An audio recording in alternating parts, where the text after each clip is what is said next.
гостях Алекс Мачинский. Уже несколько раз к нам приходил Алекс в гости. Проект Celsius и вообще человек с очень большим опытом в криптоиндустрии. Сейчас мы будем разбираться, что происходит на рынке криптовалют и не только, что происходит на фондовом рынке, почему все рушится и что же будет, как коронавирус влияет на все это. Алекс, привет, можно на английском, как удобно. Спасибо.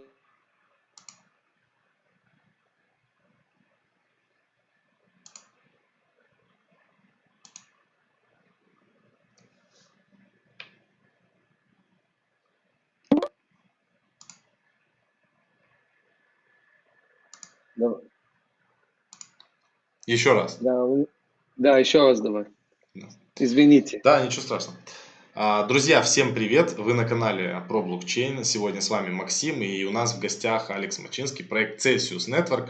Несколько раз уже был в гостях у нас. Много интересного. Человек с большими знаниями сможет поделиться с нами, что происходит на рынке криптовалют, что происходит на фондовом рынке, как коронавирус влияет на всю индустрию финансов. Алекс, привет! Можно на английском. Здравствуйте. Thanks for having us. And very volatile times we live in, but very exciting times too. So happy to share my thoughts about what's happening. Круто. Давайте начнем тогда сразу, что у нас сейчас происходит вообще в целом в мире.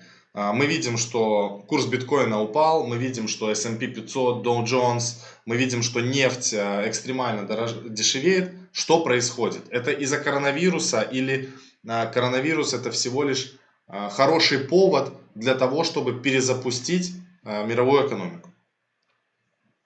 Yeah, you bring up a great point. I think the world economy had a very strong 15 years, right, since 2008.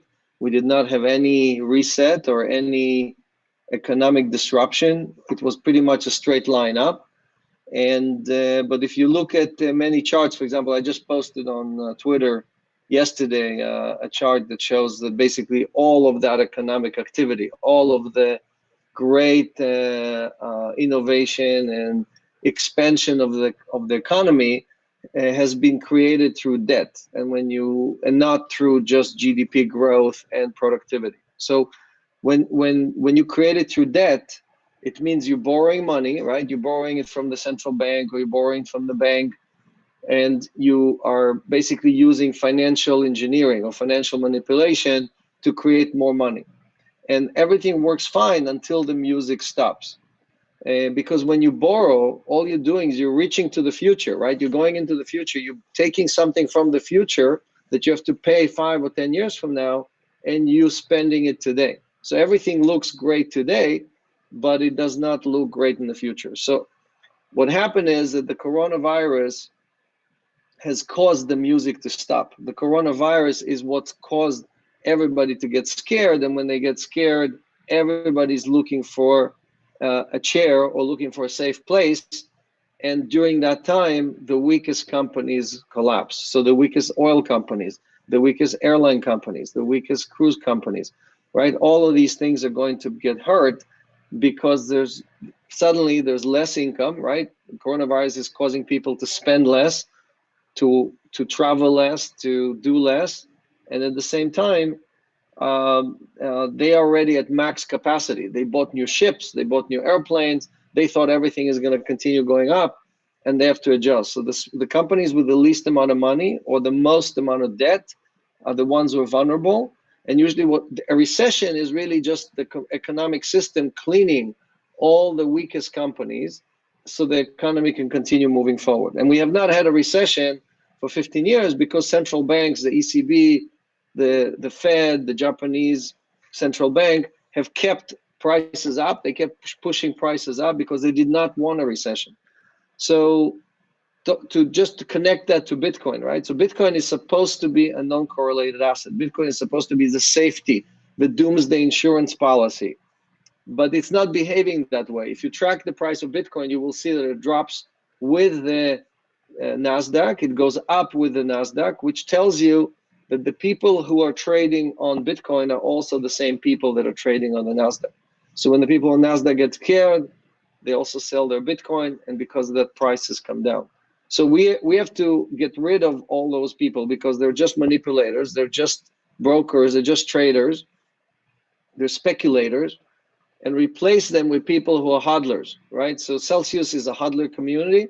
In our community, people just buy coins and hold them, and we just help them earn interest for those coins, but they don't trade. They don't go up and down. They don't try to predict the price of Bitcoin going forward. So I think right now, the movement of Bitcoin is not really reflecting what the community is trying to do. It's reflecting what the speculators and the traders are doing, and we need to decouple from that price movement.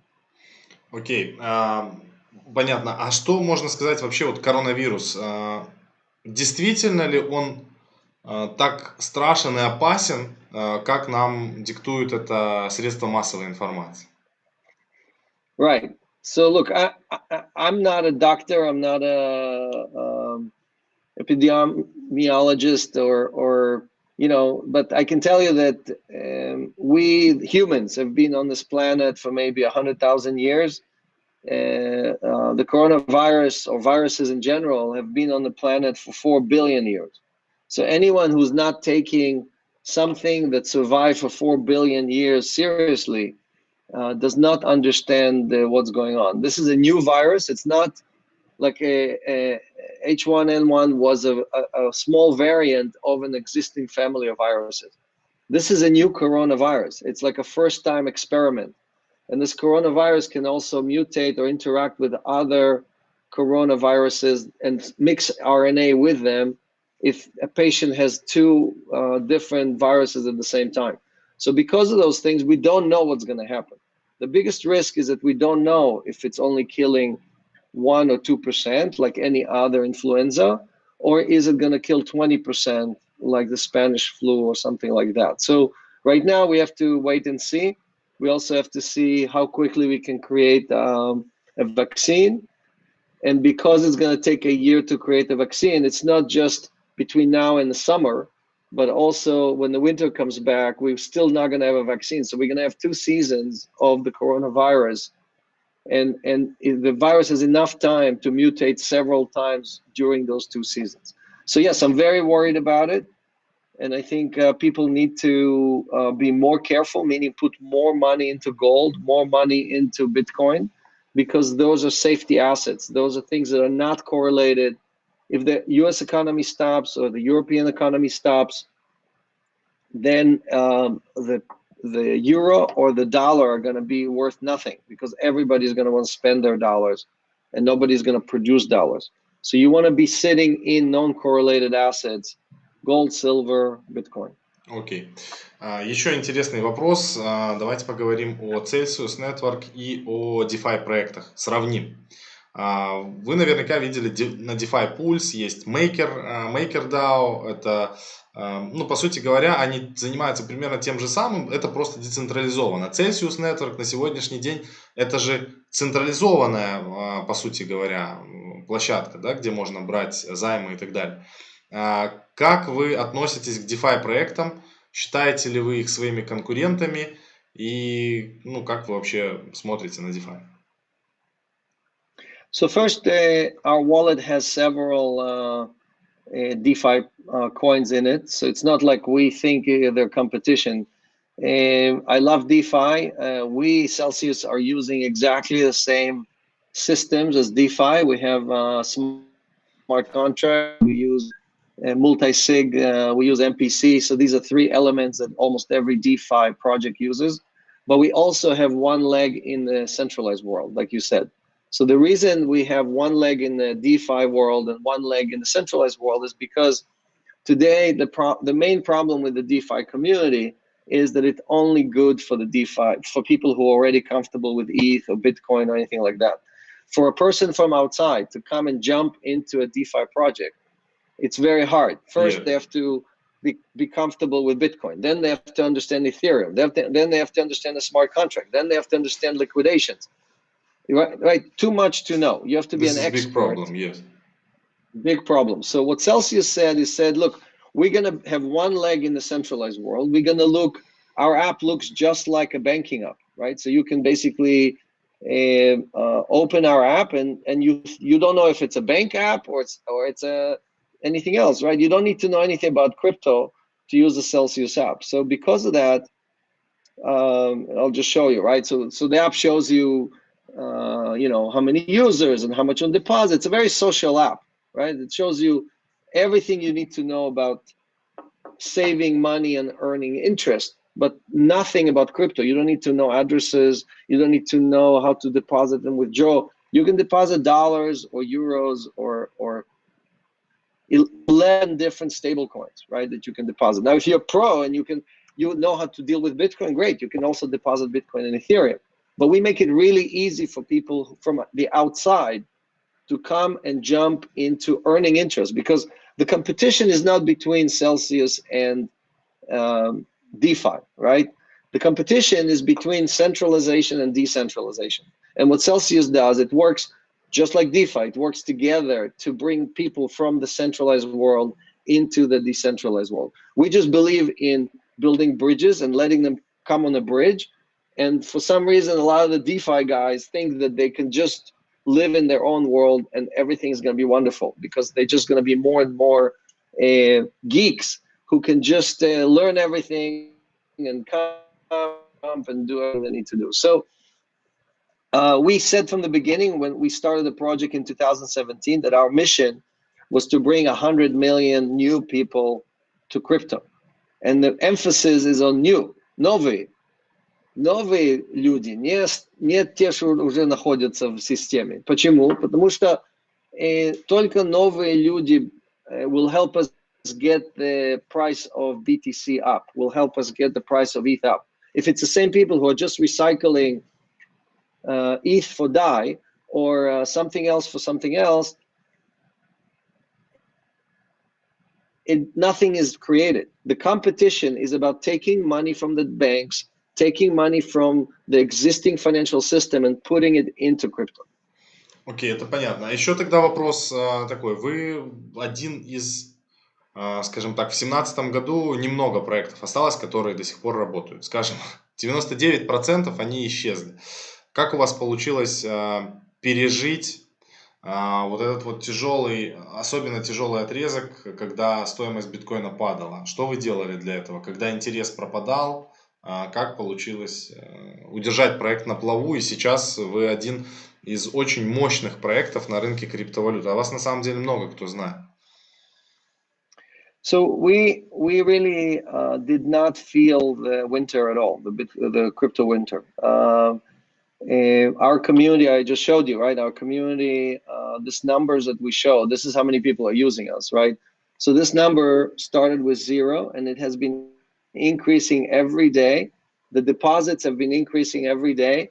It didn't matter if it was a good day for crypto or a bad day for crypto. And the reason for it is that we did not come and say, oh, we're going to be one more exchange, or we're going to be one more wallet, or we're going to be one more whatever, right? 3,000 projects try to copy Wall Street or copy some other industry. We invented something new. Before Celsius, no one paid interest on crypto, right? So Celsius came and said, we invented a way to earn yield on all these assets. Right now we have 25 different coins and tokens inside the wallet. And people realize that instead of just keeping their coins in cold storage or keeping their coins on exchanges, they're better off giving us the coins so we could earn money for them. On Bitcoin, on average, we earned 4.75% last year.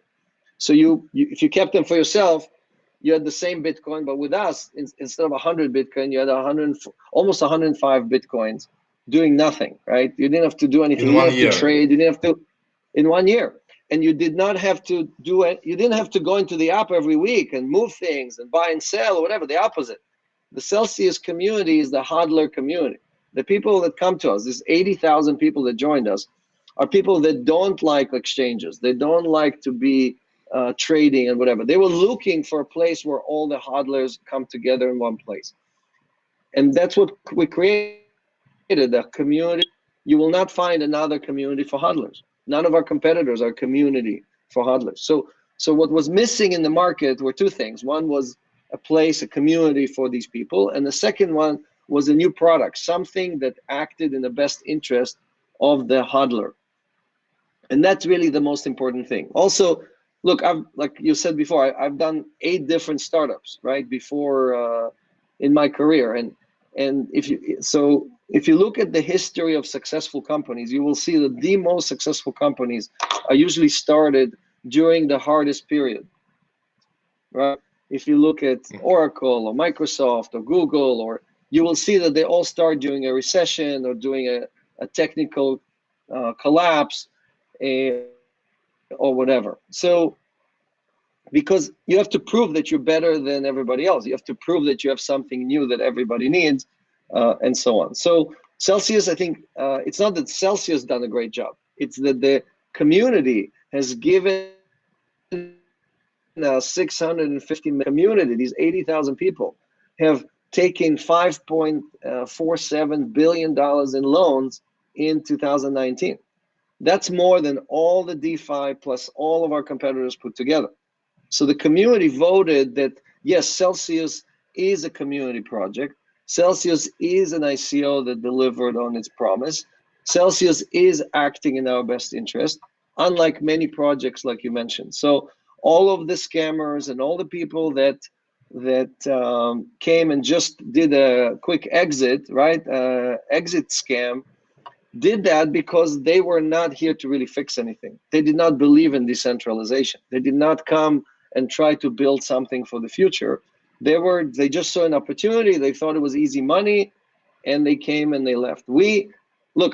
7 companies before Celsius, I raised money from venture capital, or from private equity, or from the initial public offering and debt and so on. So I never went to the community and said, let's go and build something for the community. So when we created Celsius, the whole idea was that we will create a decentralized solution for the community, not for the financial guys, not for the investors, right?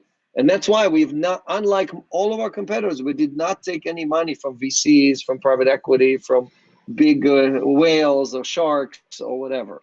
So we stayed true to our commitment, and that's why our depositors and our customers are also our holders, our shareholders, right? Because they're effectively, because they own the Cell token and they hold the Cell token, they benefit because we give 80% of what we make back to the people that gave us the deposit, right? The opposite of what banks do, the opposite of what venture capitalists do. So I think we've proven, it took a long time. It's not like we opened the doors and everybody showed up. It took a long time, but I can tell you, yeah, that it's working exceptionally well, and we have a great brand, and we've paid interest every week since we launched, without any interruption, without any problems, for over 2 years now. А у меня вот интересный вопрос. Вот вы говорите, у вас задача больше привлечь людей не из крипты, извне, другого рынка. У вас есть статистика, сколько у вас людей из крипты, а сколько у вас людей, которые пришли просто пользоваться вашим приложением? Yeah, so let's talk about that because it's very important. It's a great question. So the main thing we failed, and today I posted a tweet about our employees. Celsius has more than 50% women in the company. So we have 65 employees, and more than half of them are women. In the community, because we did a survey, in the community, 93% of our users are men. So we as a community, it's not about Celsius, we as a community, the crypto community, has failed to attract women or to bring women into this business and into this opportunity, right? It's a man's business. DeFi, men's business, it's all men. So that's failure number one.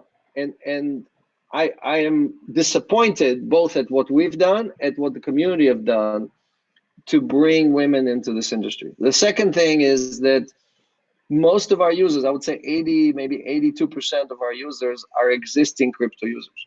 So we have failed, Celsius have failed, and the community has failed to bring new people into this business.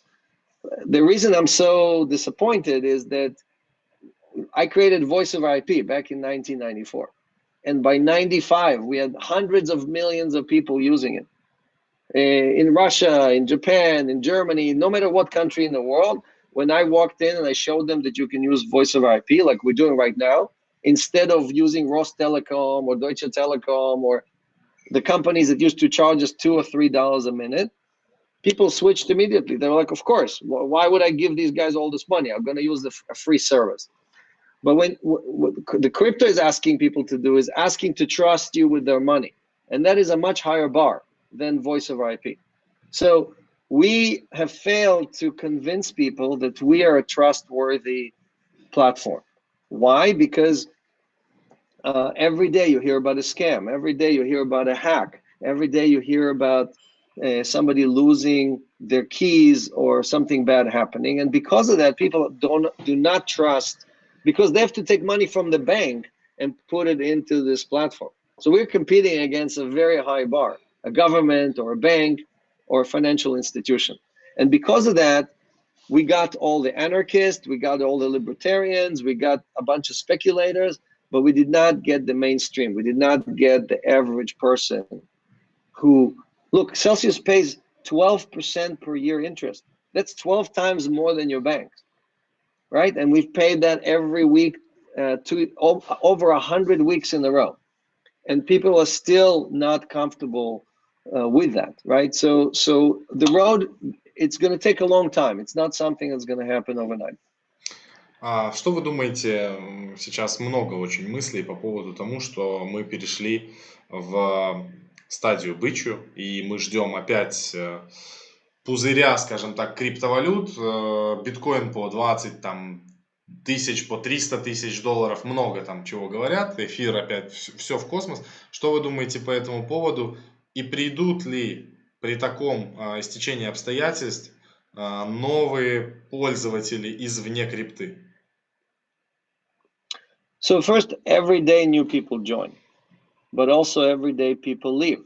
And I said this several times. I was on the NASDAQ channel. I did several interviews recently in the last 2 or 3 weeks where I said Bitcoin is first when Bitcoin was 12 or 14,000, I said it's gonna go down first. It's gonna retest the 50-week average, which is about 7,900. And then it's going to go to new highs. And I expect that by the end of this year, it's going to get to 30,000. And the reason is that when it goes down, this is where we get rid of all the speculators. These are all people who get on the plane from crypto land back to fiat land, right? They go back to their fiat, to dollars or euros or whatever, because they cannot take the pain. They were trying to trade it didn't work out, and they leave. But the crypto people, they stay. So when you get rid, and the Bitcoin changes hand, the Bitcoin goes from the speculator to the hodler. And the number of hodlers is increasing every day. How do I know? We are the home of the hodler. We see them every day, joining and depositing. And on average, they gave us 10 deposits. So they put one, then they put another. Every time it drops, we see them buy coins and deposit more. So the behavior is consistent. So because of that, when you run out of these people that are selling and there's no more sellers, then the price can only go up. So in the middle of May or at the end of May, the supply side, the number of new Bitcoins coming to market is going to get cut by half. So if you just have the same number of hodlers, but the supply is half, meaning half of the people are selling, the prices are going to go up. And we've proven before, Bitcoin went from 4,000 to 14,000 in just a few weeks. The same thing is going to happen here. It's going to go there very, very, very quickly. So I think, again, after May, there's a lot of hedging right now. We gave a lot of loans for people who wanted to make sure they don't want to sell Bitcoin now. So they took loans. They're probably going to have to sell in May and June and July. So you're going to see them again in May, June, and July, the price is going to go down a little bit, and then it's going to start shooting up. So the hockey stick is going to be towards the end of 2020. Now, again, if the world falls apart and everything is a disaster, then my prediction is not going to come true, because obviously what happens in the stock market, what happens in other markets matters. And people, when they're nervous, they will withdraw stuff. They will be selling some Bitcoin. But if the market normalizes, if the summer comes and the coronavirus is gone and everybody realizes that we're still not dead, then the prices will go up. Okay. I think this is very interesting interview. Очень интересно было, ребята. Мы обязательно сделаем субтитры на русском языке, чтобы вы понимали, что происходит. Алекс, я попрошу вас не уходить, как мы закончим. Если есть что сказать нашей аудитории, попрощаться, обязательно говорите. Ссылочки мы на Celsius тоже обязательно оставим. И обязательно сделаем перевод. So look, my call to action for everybody watching is that it's about you. Every day, every one of you decides if you are supporting the decentralization movement or the centralization movement. Every day that you use a bank, every day you use a credit card, you are supporting the centralization movement.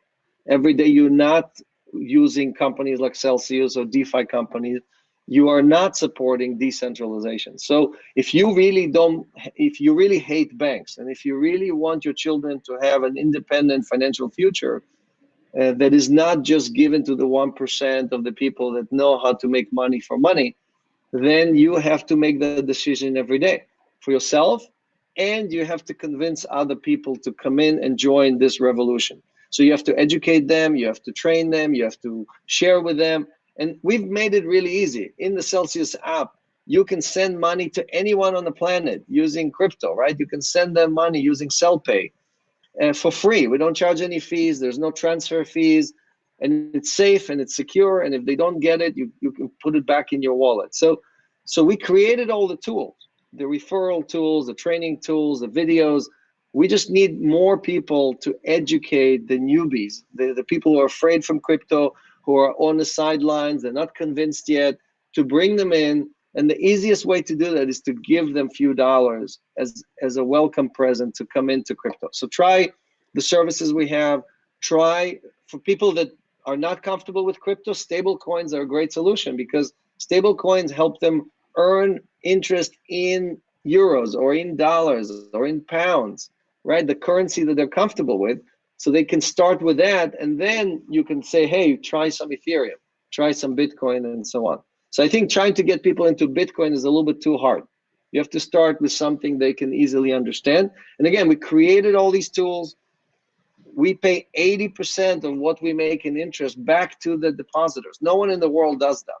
We're the only crazy people that do that. So take advantage of it and educate others to do that as well. Спасибо огромное. То есть мы со Славой тоже делаем хорошее дело. Мы уже с 2017 года каждый день людям говорим о том, что криптовалюта и децентрализация – это круто. Значит, мы тоже делаем спасибо вам тоже, потому что все должны нам помочь найти этих new users и convince them that they need to join the revolution. Отличная фраза. Ребят, спасибо большое, то, что вы посмотрели данное видео. Обязательно подписывайтесь, перейдите по ссылке, скачайте приложение, посмотрите, как работает Celsius Network. Мы со Славой пользуемся, у нас установлены эти приложения. Там действительно все очень просто, куча обучающего материала. В общем, ребят, ссылочки мы оставили. Всем спасибо и пока, друзья.